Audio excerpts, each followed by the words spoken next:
Jangan lupa subscribe di YouTube channel Metro TV News dan juga nyalakan notifikasinya.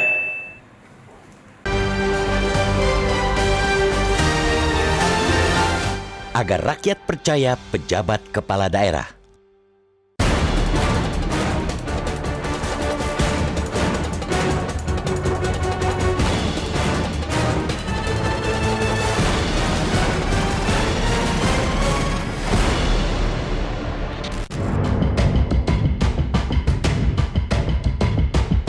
Konsekuensi dari pelaksanaan pemilihan umum kepala daerah atau pilkada secara serentak pada 2024 ialah 272 kepala daerah akan digantikan oleh pejabat. Pemerintah yang punya kewenangan untuk menunjuk pejabat dituntut transparan dalam prosesnya. Pengisian jabatan tersebut kian mendesak. Bahkan pada 12 Mei atau lusa terdapat 5 gubernur yang akan berakhir masa jabatannya dan pemerintah harus segera menunjuk pejabat kepala daerah sementara.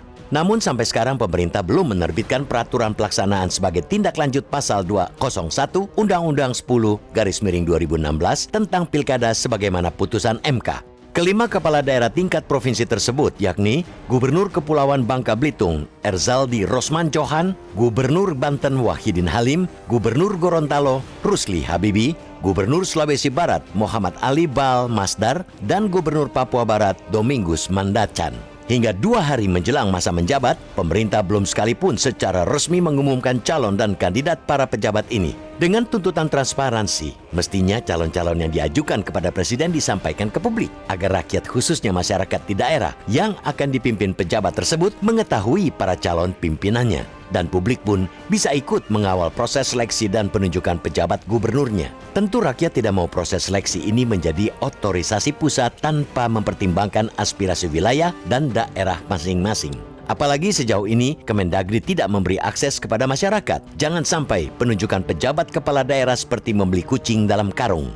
Pengangkatan pejabat hanya akan menuai kontroversi jika muncul resistensi-resistensi dari daerah. Meskipun tidak ada aturan yang mewajibkan Kemendagri mempublikasikan nama calon pejabat kepala daerah, mestinya pemerintah membuka ke publik nama-nama calon pejabat untuk menjaga proses penunjukan memperhatikan unsur demokrasi, transparansi, akuntabilitas, dan aspirasi daerah. Pemerintah pusat mutlak mendengarkan aspirasi masyarakat dan pemangku kepentingan di daerah agar pejabat terpilih bisa bekerja dalam suasana kondusif dalam melakukan pelayanan publik. Apalagi mereka akan menjabat cukup lama, ada yang lebih dari setengah periode kepemimpinan. Pejabat kepala daerah tentu juga harus benar-benar memahami berbagai hal, bukan hanya masalah program kerja pemerintah daerahnya, tetapi juga mesti paham masalah penanganan konflik serta kearifan lokal. Selama ini, publik hanya mengetahui bahwa nama pejabat kepala daerah akan terpilih melalui serangkaian seleksi, tetapi pemerintah terkesan tertutup mengenai rangkaian proses seleksi yang sedang berjalan, termasuk tata cara menjaring nama calon serta kriteria pemilihan. Selain suara dari Majelis Rakyat Papua Barat yang mengumumkan nama-nama kandidat pejabat Gubernur Papua Barat yang diusulkan ke pemerintah pusat, tidak ada daerah lain yang mengungkap kandidatnya. Benarkah perwakilan rakyat di daerah lain tidak diminta pendapatnya? Ataukah justru para wakil rakyat daerah ini yang juga turut andil membuat proses seleksi ini tertutup rapat dari publik? Apapun itu, penunjukan pejabat kepala daerah yang tidak transparan hanya berpotensi menciptakan kecurigaan. Jangan salahkan publik ketika melihat proses seleksi pejabat ini lebih kental kepentingan elit dibandingkan dengan kemaslahatan rakyat. Jika itu yang terjadi, bisa saja penunjukan pejabat kelak menuai gugatan.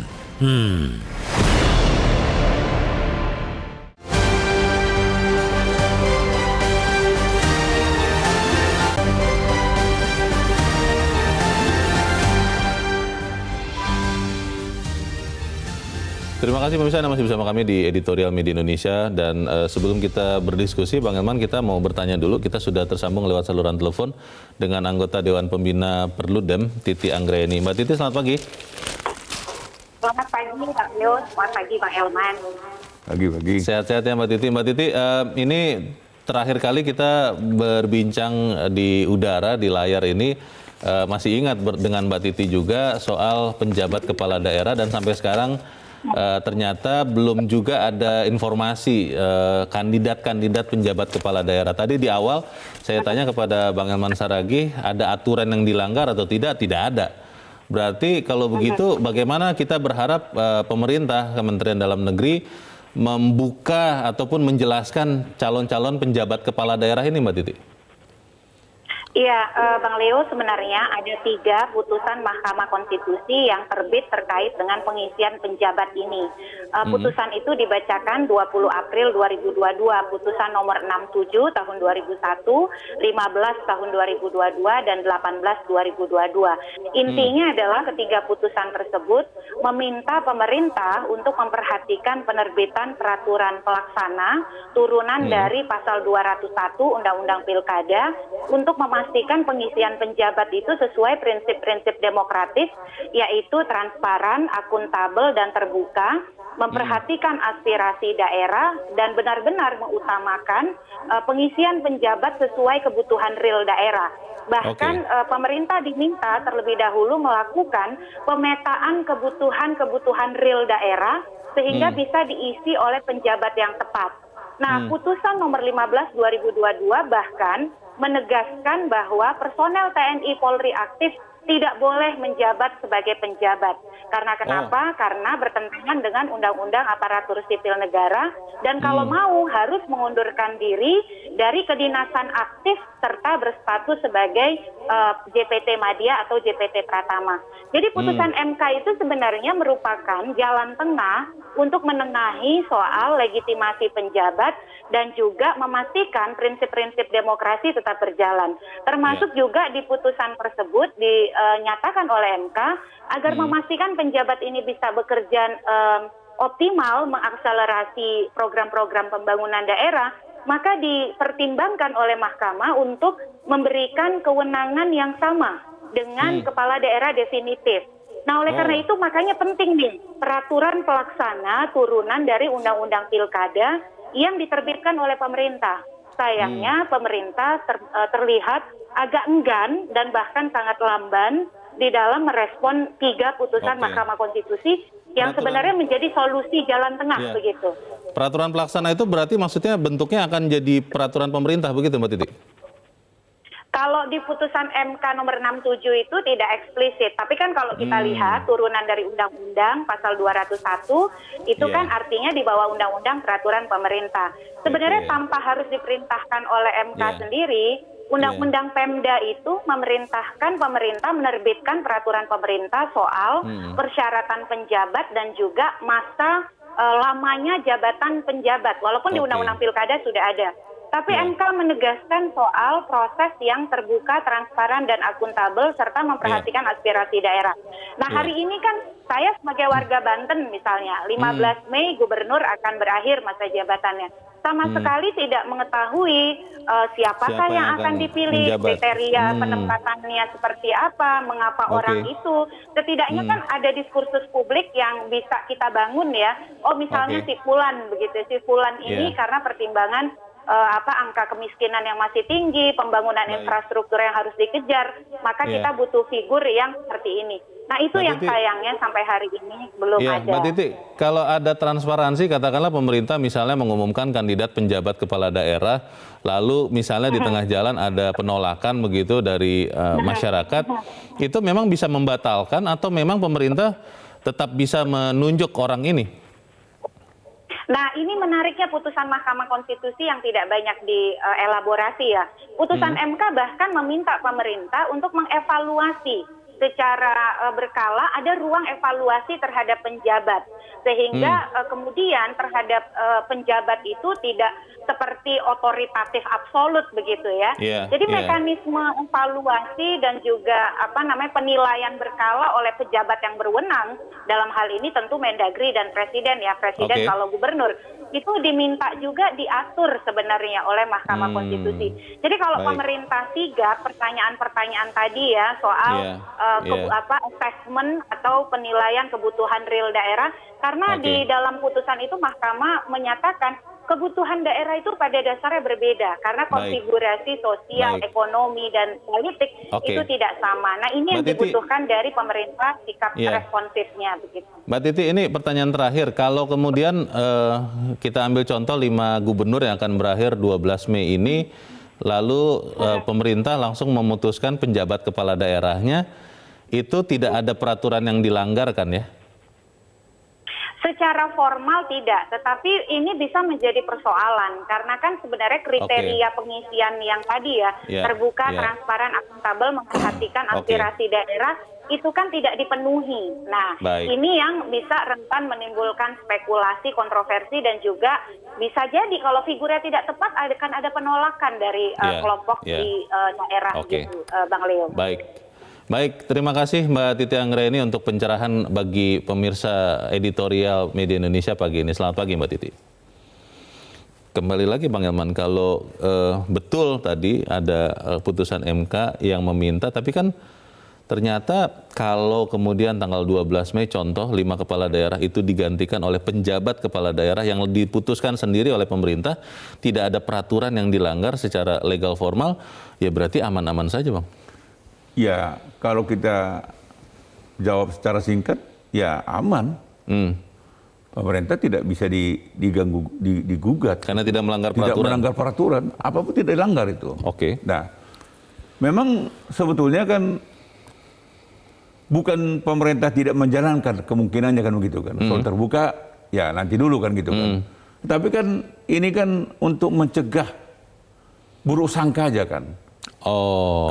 Kalau sudah muncul buruk sangka, penerimaannya pun nanti pasti sudah buruk sangka lagi kan gitu kan. Akan ada ganjalan. Akan ada ganjalan, ada hambatan. Nah, sesungguhnya kan kita berharap pejabat yang baru ini dia kan menjadi penerus, penerus sebelumnya untuk menyerahkan ke yang definitif 2024 kan. Maka jadi dia menjaga kesinambungan kan. Betul. Nah, oleh karena itu dia tidak boleh kelasnya yang saya kan beberapa waktu lalu saya bilang bukan kelas kaleng-kaleng kan.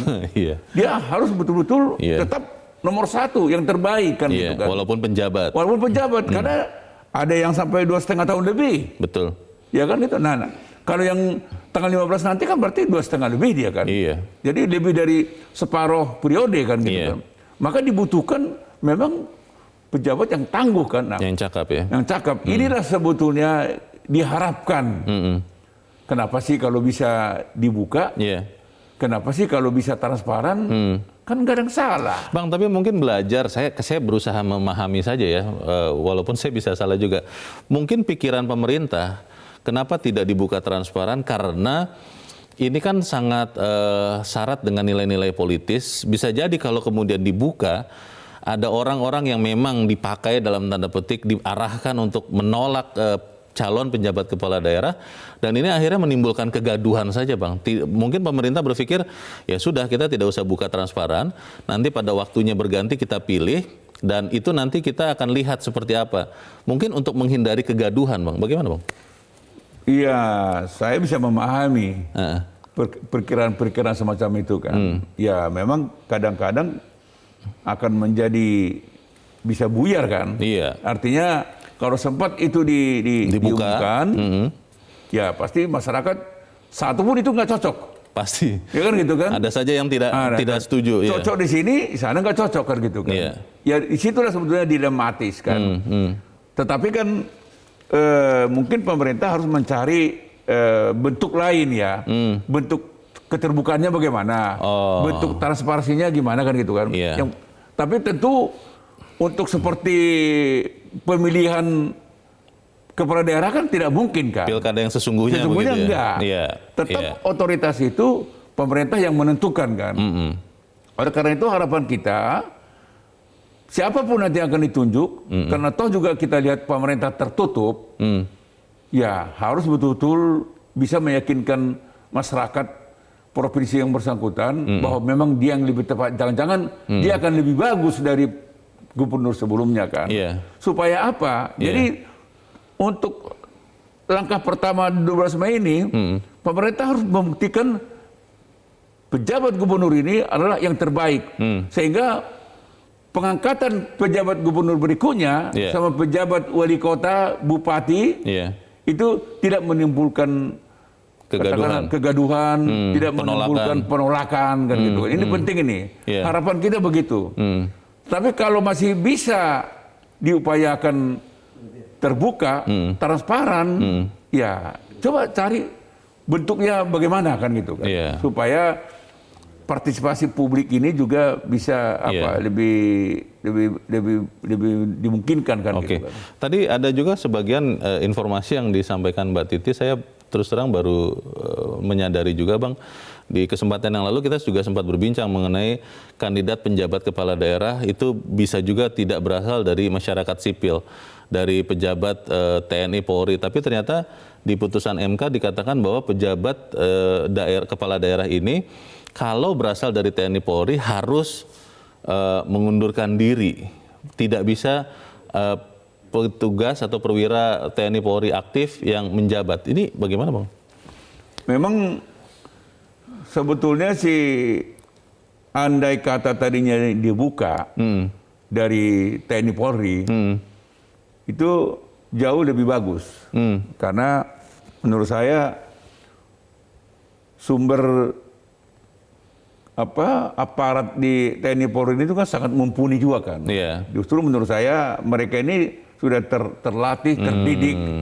Tapi ketika memang ada aturan MK mengatakan begitu, ya memang ya menurut saya mau tidak mau kita harus mentaati itu tuh kan. Oke.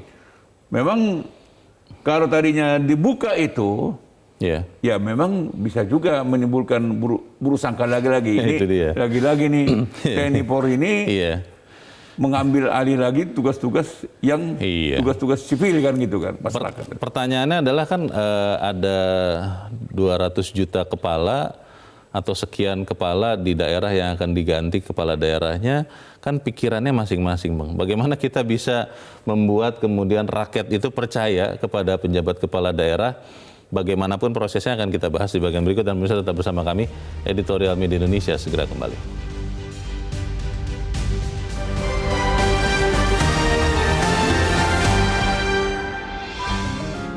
Media Indonesia mengajak Anda untuk mengakses fitur premium e-paper. Dengan sajian konten berbasis intelektual dan meneguhkan kebangsaan, Media Indonesia tampil dengan lebih dinamis melalui e-paper Media Indonesia yang dapat Anda akses kapan saja, di mana saja. Caranya mudah, download aplikasi Media Indonesia di Android atau ketik link e-paper.mediaindonesia.com atau bisa scan QR code pada layar kaca Anda. Klik tab e-paper di bagian samping layar tablet Anda, daftarkan data diri, serta pilih paket berlangganan e-paper Media Indonesia sesuai dengan kebutuhan Anda. Nikmati juga bonus spesial tambahan 4 halaman rubrik fokus setiap hari. Semua bisa Anda dapatkan hanya di e-paper Media Indonesia. Untuk informasi lebih lanjut, hubungi customer service di nomor 0811 1201 2018 atau kunjungi media sosial @mediaindonesia. Media Indonesia, referensi bangsa. Terima kasih pemirsa, Anda masih bersama kami di Editorial Media Indonesia, dan kini Bang Elman saatnya kita mendengarkan aspirasi dari pemirsa Metro TV. Kita sudah terhubung dengan pemirsa Metro TV di Toboali, Bangka Belitung. Ada Pak Rusmin. Pak Rusmin, selamat pagi. Selamat pagi Bung Leo, selamat pagi Bang Eman. Salam sehat dari Toboali, Bangka Selatan. Salam sehat. Pak Rusmin, pendapat Anda bagaimana Pak soal penjabat kepala daerah ini? Singkat saja Pak, silakan. Ya, jadi bubble ini tanggal 15 yang akan datang, Gubernur definitifnya Pak Ezzali Rosman akan mengakhiri jabatannya. Tentu sebagai warga masyarakat bubble, kita menginginkan penjabat kepala daerah bubble 2 tahun ke depan adalah bangsawan, pikiran bangsa yang betul-betul seperti kata Pak Presiden itu capable mengetahui budaya dan kearifan daerah bubble ini sendiri.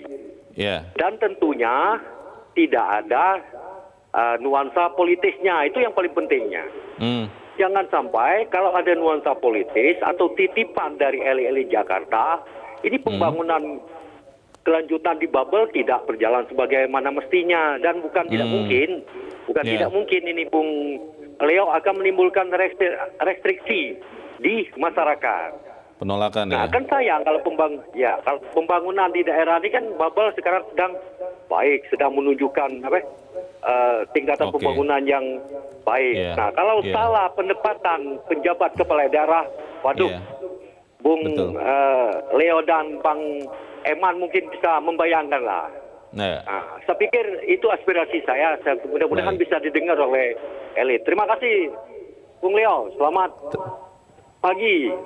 terima kasih Pak Rusmin di Tobuali, Bangka Belitung. Selamat pagi Pak.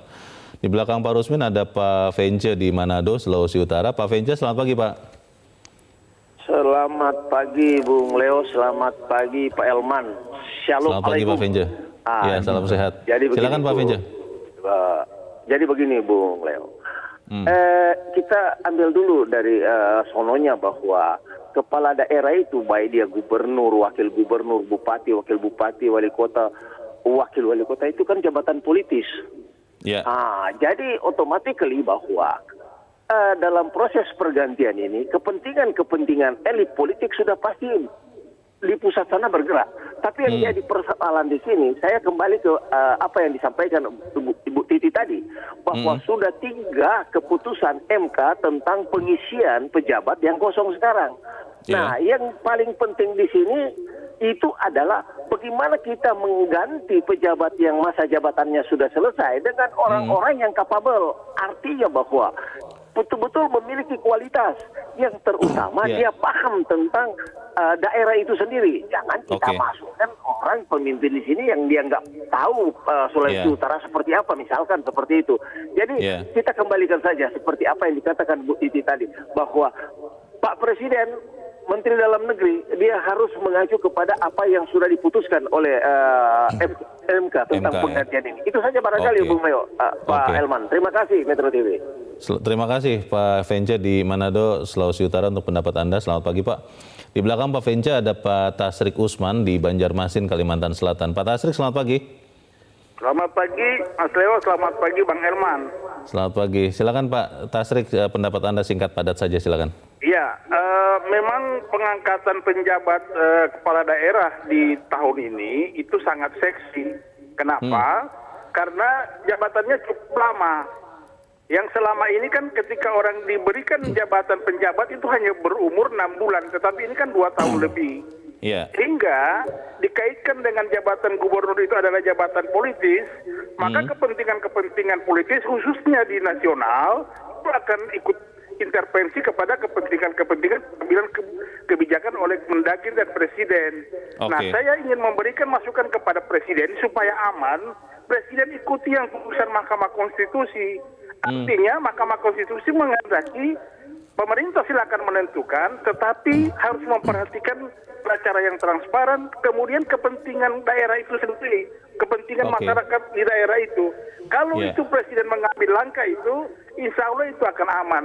Nah, kita berharap orang yang akan ditunjuk ini adalah orang-orang yang mempunyai jam terbang di pemerintahan yang cukup baik, yang mempunyai kualitas dan kredibel. Terima kasih. Terima kasih Pak Tasrik Usman di Banjarmasin, Kalimantan Selatan untuk pendapat Anda. Selamat pagi Pak.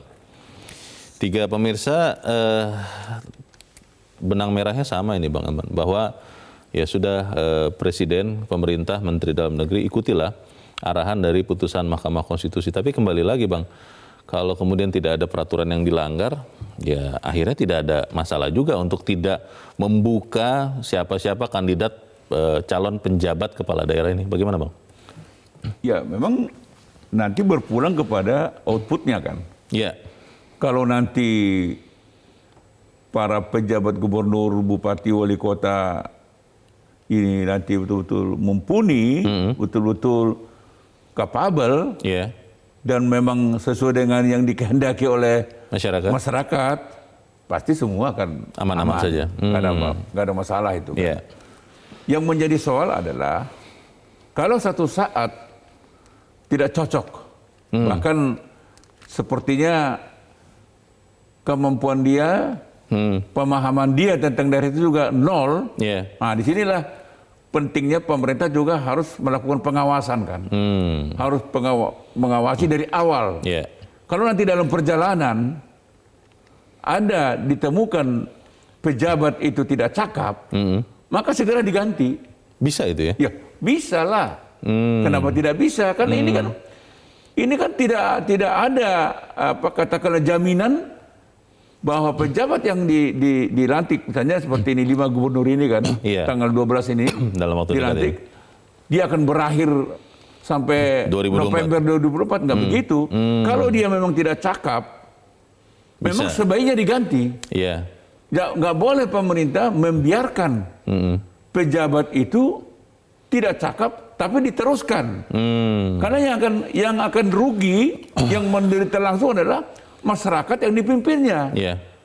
Dan nasional juga akan berimbas kan gitu kan. Jadi sekali lagi memang ya, tergantung outputnya nanti. Betul.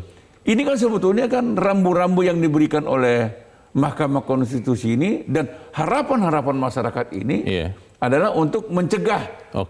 Jangan sampai katakanlah ada kesan ya ini memang sengaja ditempatkan orang ini. Nah, itu dia. Nah, Mas, pertanyaannya begitu, Bang. Apakah kemudian ketika pemerintah pusat kan punya kewajiban juga untuk memastikan pembangunan keutuhan negara ini itu terlaksana juga walaupun beberapa daerah harus dipimpin penjabat kepala daerah. Apakah memang benar bahwa penjabat kepala daerah ini benar-benar harus bebas nilai politis? Kita bahas di bagian berikut, pemirsa tetap bersama kami, Editorial Media Indonesia segera kembali.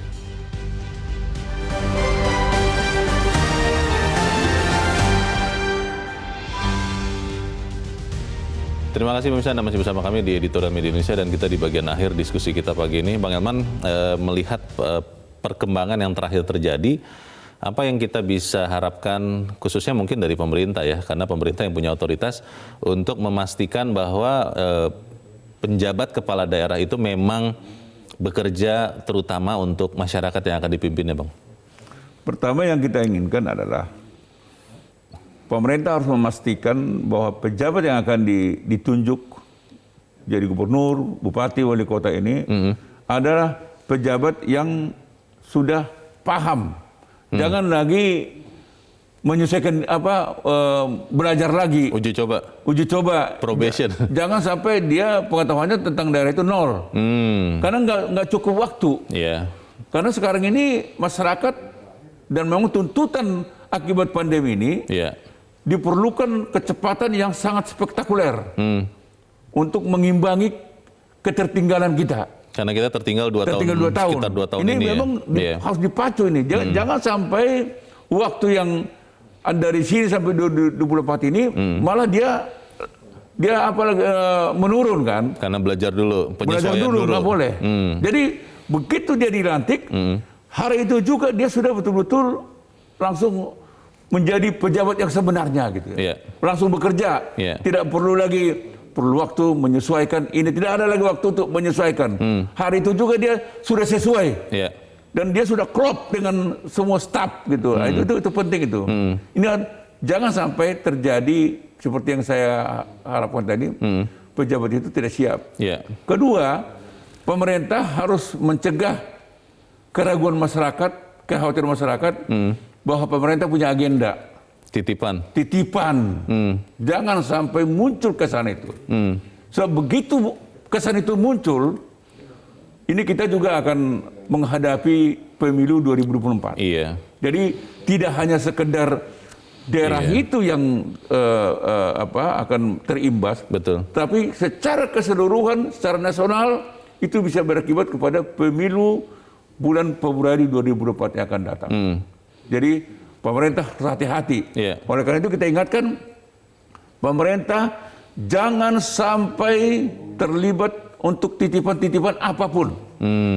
Jadi tempatkanlah kepala daerah jadi gubernur, bupati, wali kota ini memang orang pejabat yang betul-betul mau membangun, mau membuat negara ini lebih sejahtera, aman, dan kepentingannya adalah kepentingan NKRI. Tidak kepentingan partai politik. Termasuk pemerintah. Pemerintah kan, pemerintah ini kan supaya maju. Jadi jangan sampai terkesan ini mau memenangkan partai politiknya Leo. Ini mau memenangkan partai politiknya Elman. Jangan. Ini mau memenangkan NKRI.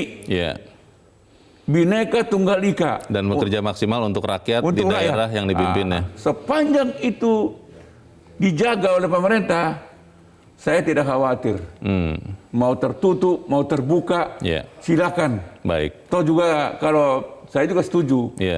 dibuka belum tentu juga positif. Ini kan harapan kita kalau bisa dibuka, kenapa tidak kan gitu. Baik, karena ternyata Vox Populi tidak selalu menjadi Vox Deo ya. Suara tidak ada yang sempurna. Oke, baik, kita harapkan proses pemilihan kepala daerah, penjabat kepala daerah ini berjalan dengan baik. Bang Elman Saragih, terima kasih sudah hadir di tempat ini. Selamat pagi, Bang. Pemirsa, penunjukan pejabat kepala daerah yang tidak transparan hanya berpotensi menciptakan kecurigaan. Jangan salahkan masyarakat ketika melihat proses seleksi pejabat ini lebih kental kepentingan elit daripada kemaslahatan rakyat. Kalau itu terjadi, bisa saja penunjukan penjabat kelak menuai gugatan. Saya Leonard Samosir berterima kasih Anda sudah menyimak editorial Media Indonesia untuk pagi ini.